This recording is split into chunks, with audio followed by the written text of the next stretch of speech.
I was looking at a few videos going around of the last mass in Mount Melleray in this Cistercian monastery that is being temporarily closed, and everybody's gone to Roscrea from three different monasteries, and they founded a new community called the Abbey of Our Lady of Silence. And when I heard this title come out about this new community, the Abbey of Our Lady of Silence, I couldn't help think of a sister by the name of Anna Maria Canopi. She was a Benedictine sister who founded a monastery or a community on Lago d'Orta, San Giulio, in 1973. The abbey, it was the Mater Ecclesia Abbey. Now, why did why is this interesting for me? I was mulling over doing this video for the last number of weeks when I heard that title being made in Roscrea, Our Lady, the Abbey of Our Lady of Silence. This is the icon of Our Lady of Silence. And the place where this icon was written, because that's how you say when an icon is commissioned, was in the monastery of Sister Anna Maria Canopi. It's on Lago d'Orta, the island of San Giulio. That island in northern Italy, I happened to live beside for a year in the year 1993, 1994, up in the sanctuary of Gethsemane and in Casale Cortocero, a small little town not far from that island. And I remember at the time they used to talk about this nun. She had a fame of sanctity. She has since died, Sister Anna Maria Canopi. Anyway, when during COVID, exactly 12 months after the whole COVID mania was ongoing in 2001. I can't believe it's so long ago. I can't believe it's 4 years ago, but it was 4 years ago. I was working in Italy, and I remember flying into Bergamo at the time, flying in on an Ryanair flight. There was like 3 or 4 people on the whole plane. It was surreal. It was really going through Dublin Airport, nobody there, and parking my car at the short-term car park for next to nothing. I mean, it was another world. But I remember arriving into Bergamo at the time, going through all the checks because I hadn't taken that clotting vaccine that they were forcing people to take. Thankfully, I didn't take it. But anyway, I drove to the island of San Giulio, and that's when I bought this icon. And I bought a few books as well. I bought this book on silence by Sister Anna Maria Canopi. And I went to work for the next couple of weeks in a place called Valtellina, which is about 2 hours away, I think, near Lake Como. And every evening after work, when I was there in 2001, I climbed the mountain. There used to be beautiful mountains there. It's right on the border with Switzerland. Absolutely spectacular. And this book that Sister Anna Maria Canopi has, there are many poems that she's put in here on silence. And she would have known, this sister would have known about our community that was not far off. The novitiate that was in Gethsemane Sanctuary. The sanctuary sadly has closed. It was hard to maintain, very, very big building. But anyway, she would have known that we were there. And so I bought some stuff. I remember asking the sisters for prayers for some specific intention. I don't think the sisters quite understood what I was asking, but they maybe a little bit lost in communication. But anyway, I went away from the monastery, from the convent, with this icon, with some other icons, some of these small ones, O Virgin Mary, Mother of God, with immense tenure, you have born in your womb and on your arms, Jesus. It's just a prayer that they have in Italian on this card, Our Lady of Silence. So as I said, every evening then after work, I go up, spend some time in prayer on the mountain. Absolutely beautiful, beautiful, such scenery. And I remember one evening, this amazing sunset on a mountain. Just, you could see Lake Como off in the distance to the right. It was absolutely gorgeous. And I remember reading some of her poetry and just sitting there looking at the sunset. And I kid you not, I'll say this. I was wondering, should I put this in a video or not? But I said, look, I'm just going to relate exactly as it happened to me on that evening in 2001. This sister Anna Maria Canopi, she comes up, she sits down beside me, and she says to me in Italian, she says, "Guarda il tuo Dio che ti ama così tanto."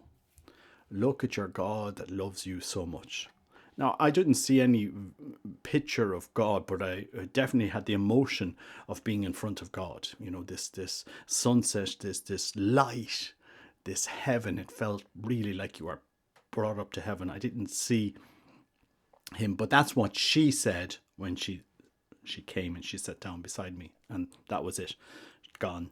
The strange thing is, then I went back to the convent when I was leaving Italy, just before I left Italy. I drove back and I got on the boat and I went over to the island again, and I went into the sister and said, "Where is this sister buried?"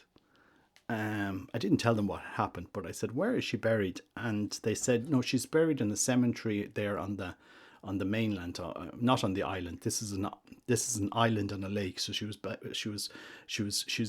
the other. You had to go to a cemetery. I remember going up to the cemetery, and I must have spent 2 or 3 hours going around the whole cemetery trying to find the grave of this sister and not being able to find it. Maybe it wasn't exactly there. Maybe she had a private little chapel. I don't know, but I'm sure somebody will show it to me later. But anyway, I bought some more stuff in the bookstore, and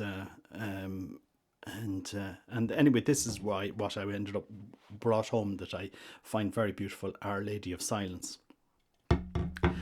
One of the poems that evening I was reading was this poem, and I'm just going to read it in Italian and translate it into English.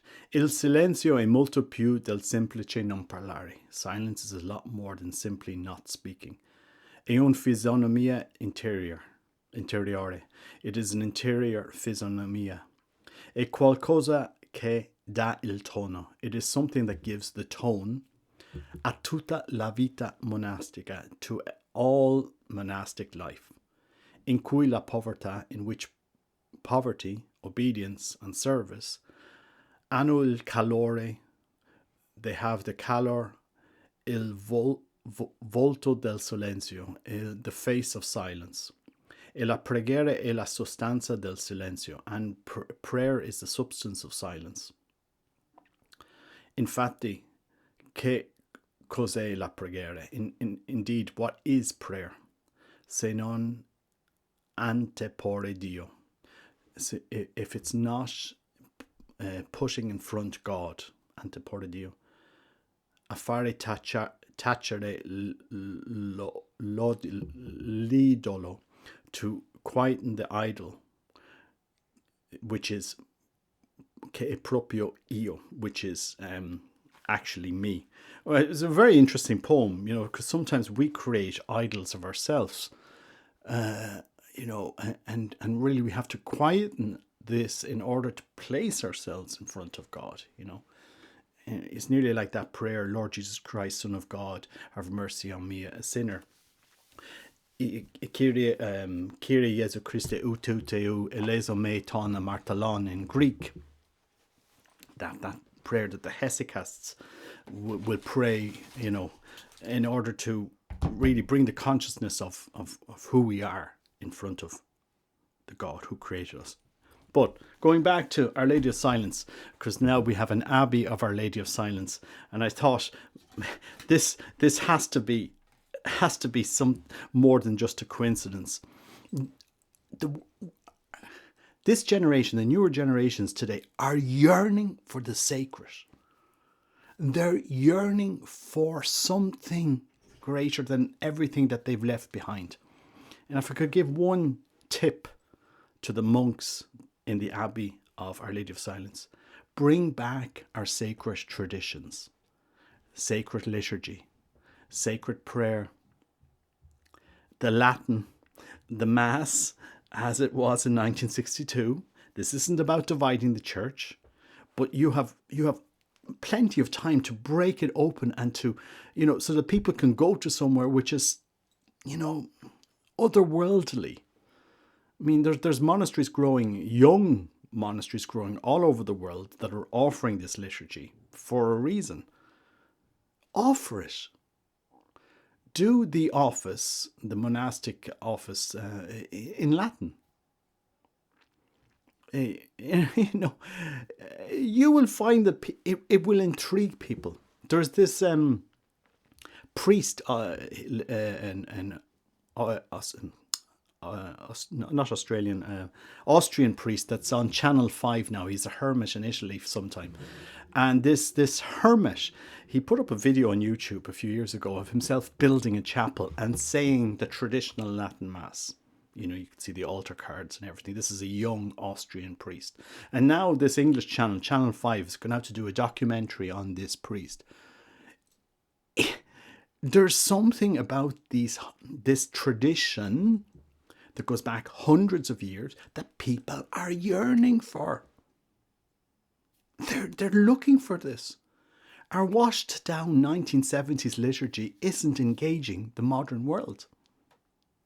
When I looked at the Mass there, that the last Mass, and I have to say this, the last Mass in Mount Mallory, and have the priest walking down with a stole. Did Sacrosanctum Concilium, did Vatican II call for a liturgy, concelebration, where our sacred robes are no longer necessary? Because if you look in all of the other rites in the church, when there is concelebration, it's reverent and they prepare for the Mass. Since the last 40 years, we've got rid of chasubles and just with a stole, and we go into concelebrate. And people say, well, why are you focusing on the exterior things? They are not important. It's the interior that's important, because this is what modernists always throw at you. Why are you focusing on the lace and the chasuble and all of these exterior things? It's the interior that's most important. And quite right, it is. But once you destroy the exterior, the interior goes very quickly.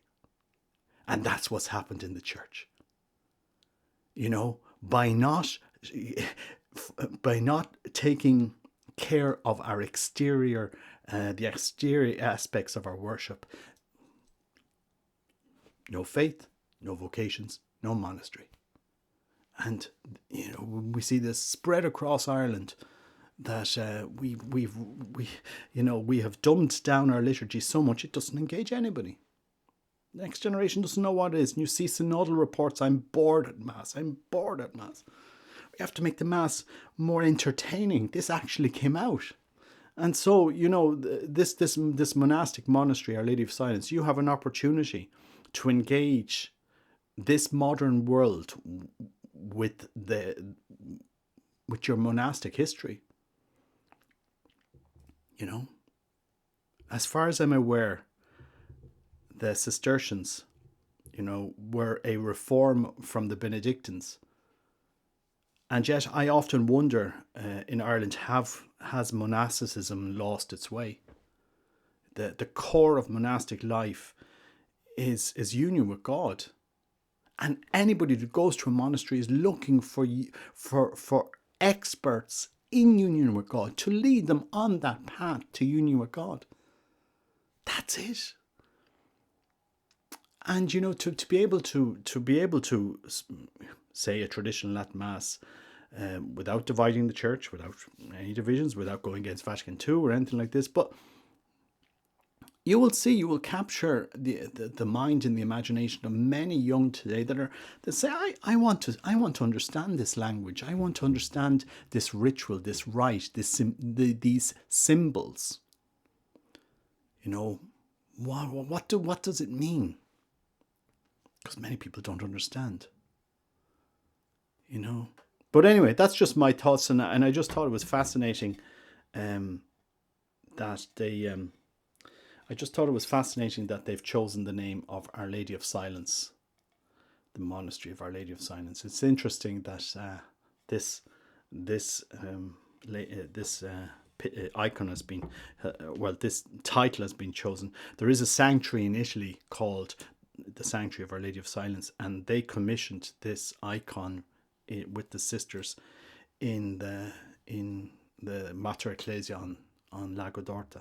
But anyway, pray for the church. Hopefully someday they'll actually translate this book by Anna Maria Canopi. Her poetry is absolutely beautiful. This was a woman. She is a saint, no doubt about it. She is a saint. What a beautiful woman! Such a simple, beautiful woman. Like even when she was there, appeared to me, or so I imagined it. That's my impression.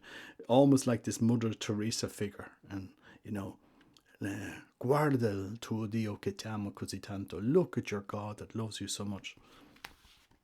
It's in prayer, it's in silence that we're able to look at God. This is what the world needs. And they need people to tell them about their experience of who God is for them. He's not an idea. I hate this idea of people talking about God. Talk about the God that you met. Who is Christ for you? What did he do in your life? That's what people want to know. And how do I arrive to have a personal, intimate relationship with Christ? Lead them on the path of discipleship. This is what Christ did. Christ's Spirit isn't any less weak in the church today as it was 2,000 years ago. If anything, it is stronger now than ever. Lead souls to Christ. God bless you. Take care. Bye-bye.